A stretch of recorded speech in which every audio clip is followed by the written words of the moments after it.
पाकिस्तान की मारूफ अदाकारा हानिया आमिर ने बॉलीवुड अदाकारा राखी सावंत की मेहमान नवाजी की हामी भर ली। लंदन में हानिया आमिर और दीगर अदाकारों ने एक तकरीब में शिरकत की जिसमें पाकिस्तानी क्रिकेटर साइम अयूब भी शरीक थे। इस मौका पर मीडिया से गुफ्तगू में अदाकारा हानिया आमिर का कहना था कि राखी सावंत का एयरपोर्ट पर इंतजार करेंगे। खातून सहाफी ने सवाल किया कि आपकी खूबसूरती और जिंदा दिली का क्या राज है। इस पर अदाकारा ने कहा कि बस खुश रहें। भारत में मशहूर होने और काम करने के वजह से सवाल के जवाब में हानिया का कहना था कि ऐसा अभी कोई प्रोग्राम नहीं, अगर होगा तो जरूर बताऊंगी।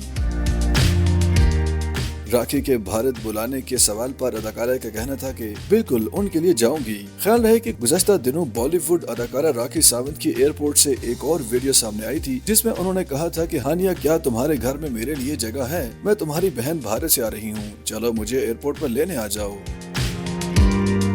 दूसरी जानिब बॉलीवुड अदाकारा राखी सावंत पाकिस्तानी अदाकार डोडी खान की दूसरी बीवी बनने के लिए भी तैयार हो गयीं। राखी सावंत ने ऑनलाइन एक पॉडकास्ट में शिरकत की जहां उन्होंने अपनी और डोडी खान के दरमियान ताल्लुक से मुताल्लिक गुफ्तगू की। दौरान गुफ्तगू मेजबान की जानिब से सवाल किया गया कि क्या आपकी शादी डोडी खान से जल्द हो रही है? क्या आपको डोडी खान पर भरोसा है? अदाकारा ने कहा कि डोडी खान दुबई में मिलने आ रहे हैं। मुझे डोडी खान पर भरोसा है क्योंकि हम पिछले 1.5 साल से दोस्त हैं। तभी उन्होंने मुझे शादी के लिए प्रपोज किया है।